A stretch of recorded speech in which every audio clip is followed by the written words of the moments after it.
Hello everyone. आज हम next topic देखेंगे जिसका नाम है ऑर्बिटल। हमने पहले जो पढ़ा था ऑर्बिट, पहले क्या पढ़ा था हमने? ऑर्बिट। आपको याद होगा बोर्स मॉडल में क्या था? ऑर्बिट था। ऑर्बिट में क्या बताया था?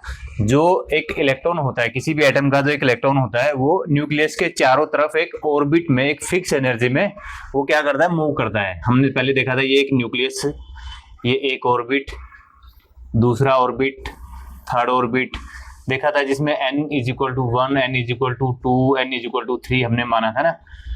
ये था nucleus, this is nucleus.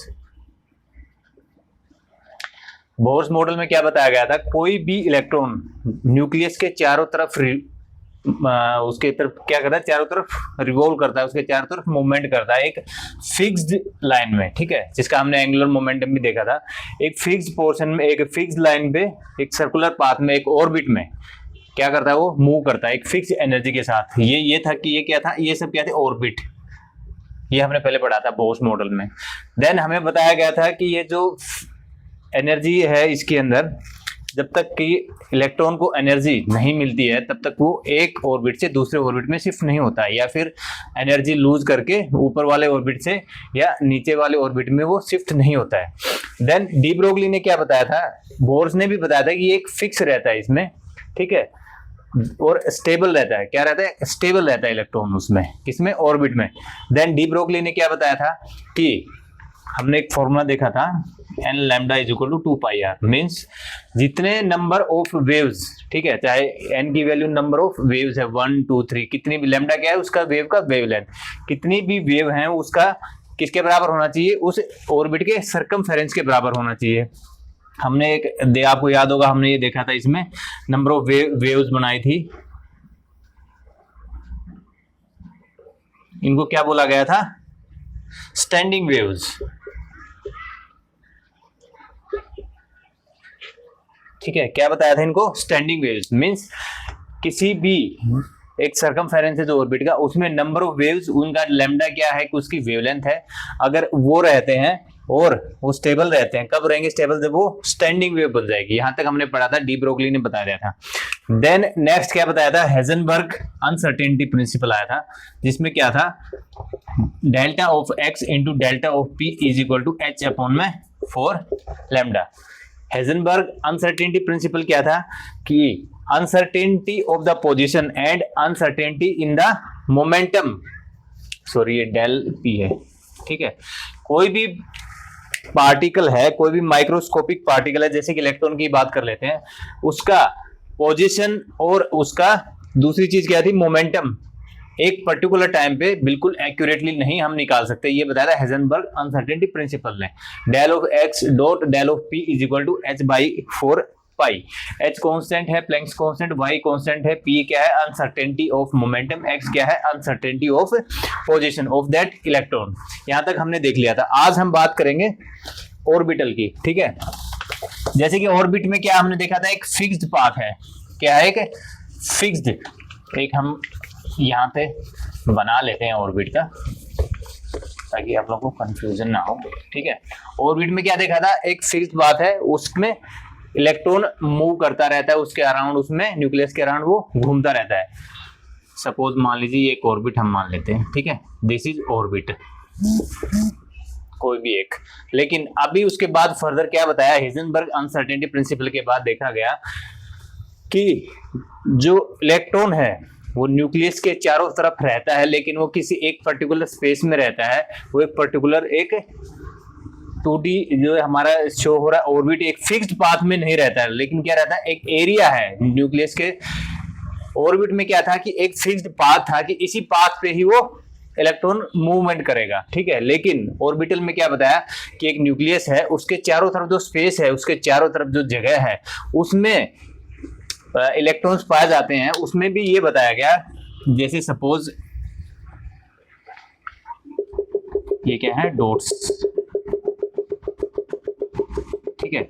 Orbital में क्या बताया गया? The probability of an electron around the nucleus, मतलब उसके चारों तरफ जो स्पेस है उसमें, एक पर्टिकुलर पाथ में नहीं, पर्टिकुलर पाथ में हो जाता है ऑर्बिट हो जाता है, लेकिन वो स्पेस एक उसके चारों तरफ, न्यूक्लियस के चारों तरफ जो एक स्पेस है उसमें क्या प्रोबेबिलिटी है इलेक्ट्रॉन की पाए जाने की। ठीक है, ये हमने देखा है। ये इसमें ऐसा नहीं है कि इलेक्ट्रॉन होगा तो इसी स्पेस में ही होगा, उसमें बताया गया कि 90 to 95% प्रोबेबिलिटी है कि किसी एक पर्टिकुलर एरिया में वो क्या इलेक्ट्रॉन मिलेगा किसी स्पेस में। मतलब ये मान लीजिए ये प्रोबेबिलिटी है, बीच में न्यूक्लियस है, इसके चारों तरफ का स्पेस है, 3D ऑर्बिटल में 3D लेते हैं, इस एरिया में 90 to 95% प्रोबेबिलिटी है इलेक्ट्रॉन की पाए जाने की। लेकिन बच गई प्रोबेबिलिटी वो क्या है, उसका कोई फिक्स नहीं किया गया। इसमें तो फिक्स था कि इसी जो एक लाइन है इस पे ही रहेगा इलेक्ट्रॉन, लेकिन इसमें क्या है वो जगह फिक्स नहीं है, पोजीशन उसकी फिक्स नहीं है, स्पेस में है, कहीं ना कहीं पाया जाएगा उसके चारों तरफ,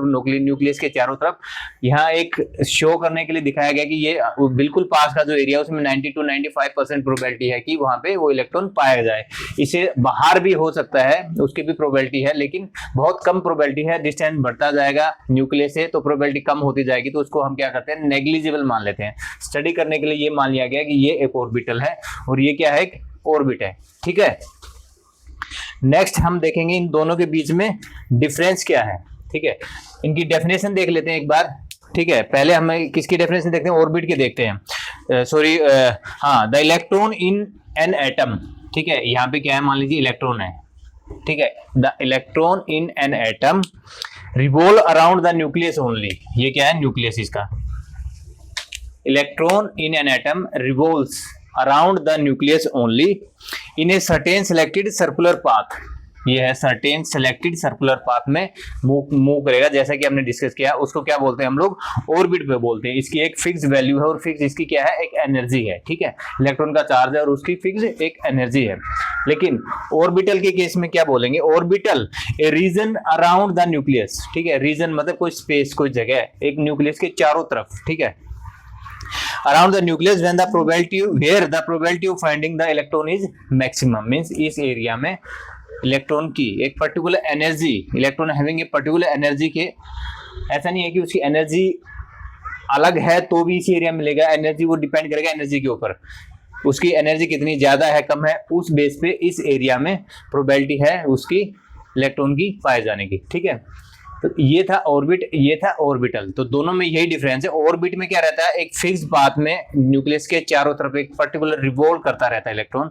लेकिन ऑर्बिटल में क्या आ जाएगा, वही चीज, न्यूक्लियस के चारों तरफ जो स्पेस है, 3 डायमेंशन जिसको बोलेंगे, उस स्पेस में probability of finding the electron having some particular energy. ठीक है, उसको क्या बोलते हैं, उस एरिया को, इस जगह को क्या बोलते हैं, हम ऑर्बिटल बोलते हैं। ठीक है, इसमें आई थिंक किसी को डाउट नहीं होगा। ऑर्बिट तो हमने लास्ट कई बार देख लिया है, बार बार ऑर्बिट के बारे में पढ़ लिया था हमने, और ऑर्बिटल का नया कंसेप्ट आया है। इसमें मैंने आपको बताया कि न्यूक्लियस, दोनों में न्यूक्लियस सेम है जो कि फिक्स रहेगा, लेकिन ये बताया गया कि जो इलेक्ट्रॉन है उसकी पोजीशन कहाँ है। इसमें क्या थी, एक फिक्स्ड पाथ में रिवॉल्व करता था न्यूक्लियस के चारों तरफ इलेक्ट्रॉन। इसमें क्या है, एक फिक्स पाथ नहीं है, क्या एक फिक्स स्पेस है, उसके चारों तरफ स्पेस है जिसमें कि मैक्सिमम प्रोबेबिलिटी है इलेक्ट्रॉन के पाए जाने के लिए। ठीक है, नेक्स्ट क्लास में हम देखेंगे डिफरेंस, देखेंगे आपके बुक में दिया है ऑर्बिट और ऑर्बिटल में डिफरेंस क्या है। ये अलग अलग थ्योरी दी गई थी। ठीक है, पहले बोर्स ने बताया कि ऐसा होता है, ऑर्बिट होता है, फिर ये स्टेबल होता है। डी ब्रोगली ने बताया कि ये स्टेबल पाया जाता है क्योंकि उसमें स्टैंडिंग वेव बन रही थी। लेकिन जब पता चला ऑर्बिटल के बारे में भी किसी ने बताया, तो बोर्स की जो थ्योरी थी वो क्या होगी, रूल्ड आउट हो गई। ऐसा नहीं है कि फिक्स्ड इसी एक सर्कुलर पाथ में ही पाया जाता है।